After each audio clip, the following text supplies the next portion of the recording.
تازه‌ترین خبرها و گزارش‌های تاجیکستان و جهان را از استودیوی مرکزی رادیو آزادی از شهر پراگ تقدیم شما می‌کنیم. شهلوی گلخوجه هستم. سلام. امروز در برنامه در پی فرآمدن یارچی مرگبار مقامات قرغیزستان ساکنان دهات آسیب پذیر را مجبورند به جای بی خطر انتقال داده منزل‌های آنها را ویران خواهند کرد. احتمالاً این روز یا فردا با کمک اسب و خر به خیمه می‌کوچیم زیرا دیگر انتخاب نداریم. عربستان سعودی در رابطه با حمله مرگ‌طلبانه کنار مسجد پیامبر شهر مدینه منوره 46 نفر را بازداشت نموده است. شماره عمومی بازداشت شده ها 46 نفر است. از جمله 32 شهروند سعودی و 14 خارجی، من جمله شهروندان پاکستان، یمن، افغانستان، مصر، اردن و سودان. و تورم و پایین‌شوی قرب پول ملی امکانات خریداری ساکنان تاجیکستان را محدود نموده است. از دورم نمیرسد گوشت به گوشت قیمت بوده است. خیلی فرش نباشد بچه. ساکنان ولایت اوش قرغیزستان شاهد فرآمدن یارچی نوبتی شدند. این دفعه یارچ در دهه جلپوکتش جماعت اوزگند فرآمده 10 منزل را زیر خاک کرد. وزارت حالت‌های اضطراری میگوید در پی این آفت طبیعی تلفات جانی ثبت نشده است. روز شنبه 29 اپریل در جماعت زرگر ولایت اوش 24 عضو 6 خانواده بر اثر فرآمدن یارچ زیر خاک ماندند. مقامات روز یکشنبه جسد 3 قربانی از جمله طفل 2 ساله را از زیر توده‌های خاک بیرون آوردند. جستجوی جسد 21 نفر دیگر هنوز ادامه دارد.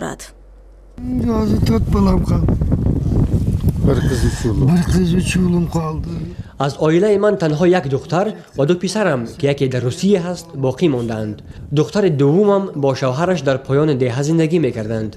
من با همسرم 30 سال زندگی یک جای داشتیم.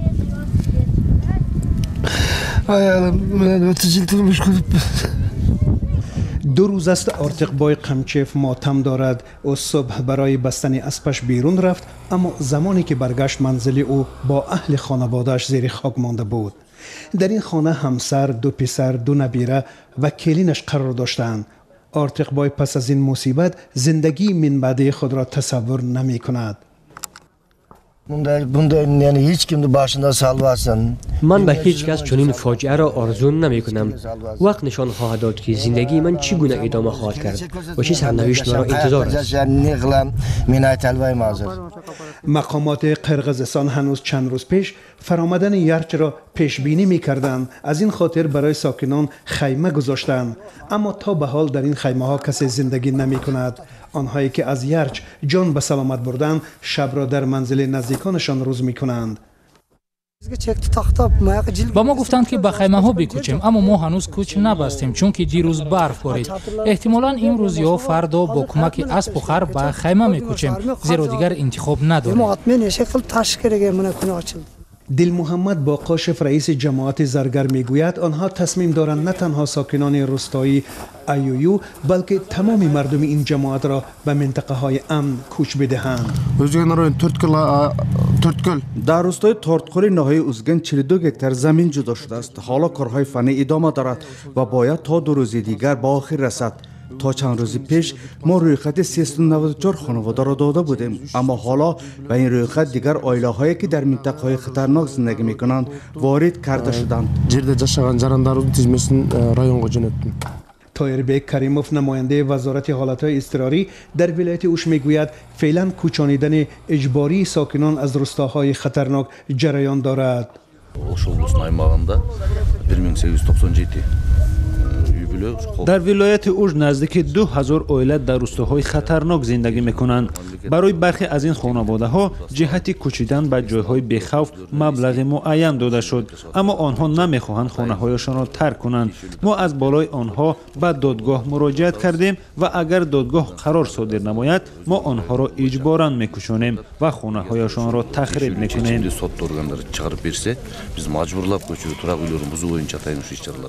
بر اثر فرآمدن یارچ در روستای ایویوی جماعت زرگر ولایت اوش 24 عضو 6 خانواده از جمله 9 کودک زیر خاک ماندند. مقامات قرغیزستان گفتند که روز یکشنبه جسد 3 قربانی یارچ از جمله طفل 2 ساله را از زیر توده های خاک بیرون آوردند. گفته می شود در سال 1994 نیز در همین منطقه یارچ فرآمده جان 51 کس را گرفته بود. رو میاریم به تاجیکستان. با گذشت 5 روز جسد دختری نابالغ از شهر نورک پیدا نشده است. نشانه عمر و مکتب خان شام 26 اپریل به هنگام گرفتن عکسش به دریای وخش افتاده تا کنون مرده و یا زنده بودنش معلوم نیست. پیوندان این دختر غرق شده از ساحلنگاری در جستجوی او شکایت میکنند، ولی مقامات میگویند بنابر زیاد بودن آب دریا پیدا کردن جسد آسان نیست. همکاران ما به مکانی رفتند که نشانه آخرین لحظه‌هایش را آنجا عکسبرداری میکرد. آبانبار نورک، مکان دیدنی و مشهور تاجیکستان. دائم دقت مردم به این جانب است و هر کس میخواهد در این مکان تصویرش را بگیرد. اما هفته گذشته همین خواهش باعث جان باختن یک نورس گردید. 26 اپریل نشانه عمرova خواننده صنف 9 مکتب میانه رقم 3 شهر نورک هنگام سلفی از این مکان به دریا افتاد. او یکی از علاقمندان سلفی بود. برای اهل عائله او یادآوری از آن روز مشکل است. پدر را 16 سال پیش جنایتکاران پراندند و سفرما علی و 3 دختر خود را تنها به وی میرساند. تنها کار میکند و خود را معلومات دارد که همان روزی برایش شوم از خستگی خوابید و دخترش را به نظارت گذاشت. او نقل میکند که قبل از حادثه نشانه 4 بار او را در جای کار خبر گرفت و دلسوزی نموده گفته است تیزتر به خانه بیاید. مادر ساعتهای 7 به خانه برگشته برای رفع ماندگی خفته است. خواب بودم که ملیتا اومدیم سخت در زده استیم و گفتم که چیکار باشه تینجی باشه کی خداری مرا وحشیانه چی قرنگی چی نه یعنی سخت وای کردن ترسیدم و یک بار فردم خستم گفتم بیاین بچم و میگه دخترچت کجا تو میدونی؟ گفتم با نمیدونستم. گفتم ما مادرم نمیدونم دخترچم در کجا. گفت ما میدونم که تو مادری مهنتی و میکنی فقط در کاری. گفت چی؟ گفتم میدونی بچم بچه خیلی سالمتی. و این کارمندان مقامات که با رفتارشان به سفرما خوش نآمدند خبر دادند که نشانه غرق شده است. بر طبق اطلاع تفتیشاتی نشانه هفته پیش از مادرش یک تلفن هوشمند تحفه گرفته است و برای سنجیدن توان تصویربرداری آن به ساحل دریا رفته است. شاهدان حال میگویند یک جوان خواسته است نشانه را از دریا بیرون آورد، اما مجرای دریا تیز و سطحش بلند بوده است. او نتوانسته است نشانه را نجات دهد.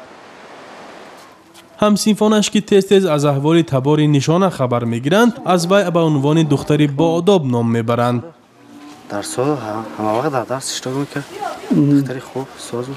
5 روز می شود پیوندان نشانه چشم امید به مقامات تاجیک بستند که درباره جگربندشان اطلاع میدهند. حالا از شیوه جستجوی آنها قناعتمند نیستند.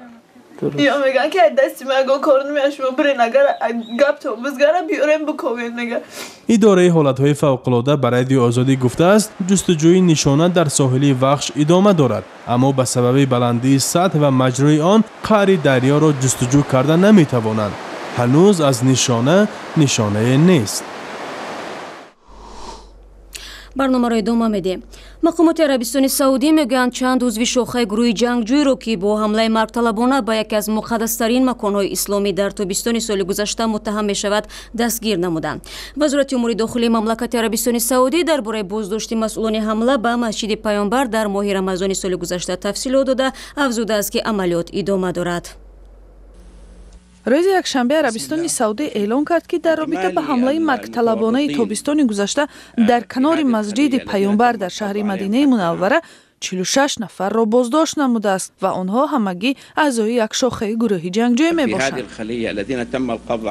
شماره عمومی بازداشت شده ها 46 نفر است، از جمله 32 شهروند سعودی و 14 خارجی، من جمله شهروندان پاکستان، یمن، افغانستان، مصر، اردن و سودان. با قول منبع‌های رسمی عربستان بازداشت متهم‌ها در شهر بندری جده به وقوع پیوسته است. این شاخه هنوز هم فعال است. اگر ما باز اطلاعی پیدا کردیم خدا خواهد آن را آشکار می‌نماییم. тобистони гузашта бар асари ҳамла болои масҷиди паёнбар 3 бомбгузори маргталаб ва 2 афсари амниятӣ кушта шуданд. Ягон гурӯҳ масъулияти ҳамларо ба дӯш нагирифт ва вазорати умури дохилии Арабистон низ кадом гурӯҳи мушаххасро расман муттаҳам накард, вале ба таври ғайрирасмӣ бисёриҳо гурӯҳи даҳшатафкани ба ном давлати исломиро масъули ҳамла мешуморанд. Ин гурӯҳ асосан дар Сурияву Ироқ пойгоҳ дорад ва аз миёнаҳои солҳои 2014 ба ин тараф дар хоки Арабистони Саудӣ даҳҳо нафар асосан мусалмонони шиамазҳаб ва афсарони амниятиро ба қатл расонидааст. гурӯҳи даҳшатафкан сулолаҳои ҳокими мамолики халиҷи Форсро ҳамкории кишварҳои ғарб номида бар зидди онҳо мубориза мебарад. бармегардем ба Тоҷикистон. Даниэл Розенблюмов, виниёвари котиби давлати Амрико, имрӯз 1 май дар Душанбе бо раиси кумитаи ҳолатҳои изтирории Тоҷикистон мулоқот кардааст. Сафорати Амрико дар Душанбе мегӯяд ин мақоми баландпоя рӯзи 30 апрел ба Тоҷикистон омад ва қарор аст ки бо дигар намояндагони ҳукумат ва ҷомеаи шаҳрвандӣ дидору гуфтугӯ намояд. боло рафтани мизони таваррум дар Тоҷикистон аллакай ба буҷаи хонаводаҳо дар ин кишвар зарба задааст. Гарон шудани нархи хӯрокворӣ дар бозорҳоро пеш аз ҳама онҳо эҳсос карданд ки бо маоши миёна зиндагӣ мекунанд ва бе ин ҳам дар харидории ғизои кофӣ дасти кӯтаҳ доштанд. Коршиносон пешниҳод доранд ки давлат бо роҳи зиёд кардани маошу нафақа зарари таваррумро ба сокинон ҷуброн кунад. ҳамкорони мо як сокини бознишастаи пойтахтро дар бозор ҳамроҳӣ карданд то бубинанд ки нафақаи ӯ ба харидории кадом маводи ғизоӣ мерасад. Мунира Орзубекова, ки чанд рӯз пеш пули нафақаашро гирифтааст, бо наберааш ба бозор омадааст то маҳсулоти ниёзи аввалро харад. Картошка чи? Қимат ку, ҳа? аз гаронии маҳсулот Орзубекова на ҳамаи маҳсулотеро ки аз хона хоҳиш карда буданд тавонист бихарад. аз дӯрам намерасад гӯшт ба гӯшт қимат будааст. хай фарште набошад бачаи. пули Мунира Орзубекова ба хариди як миқдор пиёзу картошка, бодирингу помидор, сабзи, нон, сабзавот ва каме гӯшти қима расид. ман ин маҳсулотро дар 210 сомон харид кардам. нарху наво бисёр қимат. 1 кило гӯшт 32 сум буд, 37 сум шудааст. мо ин хел зӯраму намерасад. хел 257 сум ойлик пенса мегирам аи моҳ ба ин моҳ. орду рӯғанам ба нарасид. ман масалан фарш харидам, гӯшт ба зӯрам нарасид. 4 кило картошка, 5 кило сабзи, 2 кило пиёз, бо камтар 10 нон, 5 вай кабутӣ. яъне ин ҳудуди як моҳа нафақаи шумо аст ки ҳамин миқдор маҳсулот харидед. шумо боз чӣ маҳсулоте буд ки бояд мехаридеду аммо маблағатон нарасид?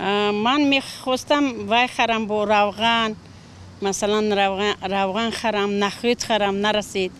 ҳамин 4 кило биринҷ харидему, равғану нахӯду ҳеҷ чизоба пуламон нарасид. пенсимо тамоман кам. ман нархҳои бозор қимат шудааст. 1 кило гӯшт 37 сум.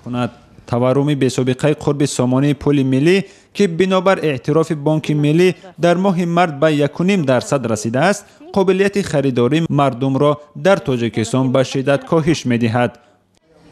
коршиносон мегӯянд бо поин рафтани қурби пули миллӣ давлат бояд дар ягон шакл фарқияти онро ҷуброн кунад. ин кор метавонад танзими нарх дар бозор ё баланд кардани маоши мардум бошад. албатта дар инҷо метавонад ҳукумати ҷумҳурии Тоҷикистон як комиссия бо салоҳият таъсис диҳад ва дар асоси ин комиссия воқеияти бозорҳои ҷумҳуриро назарсанҷӣ кунанд, таҳия кунанд ва пешниҳод кунанд ба ҳукумати ҷумҳурии Тоҷикистон ки то дар кадом миқдор фоиз ин таварруме ки ба вуҷуд омадааст омилҳои онро пайдо намоянд ва то дар оянда сарфи роҳи онро гирад.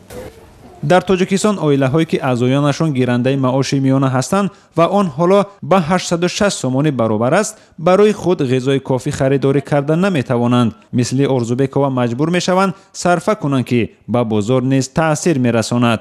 Шодмон Ятим, Абдулло Ашуроф, Озодӣ, Душанбе. ва хабари варзиши дастаи ҳосилоти фархор аз ССК Помири Душанбе бо ҳисоби бузурги 4-0 шикаст хӯрд. ин ғалаба ба ССК Помир имкон дод ки дар ҷадвал ба ҷои дуввум барояд, вале ҳосилот ки бори 4 ба нокомӣ дучор шуд дар ҷадвал ба зинаи 4 фаромад. ин чанд хабаргузориши муҳиме буд ки мехостем бо шумо дар миён бигзорем. хабарҳо ва видеоҳои бештарро дар вебсайти cwozodi.org дар саҳифаҳои виҷаи мо дар YouTube ва шабакаҳои иҷтимоӣ пайгирӣ кунед. ташаккур барои ҳамроҳӣ ва худо нигаҳдори ҳар яки шумо.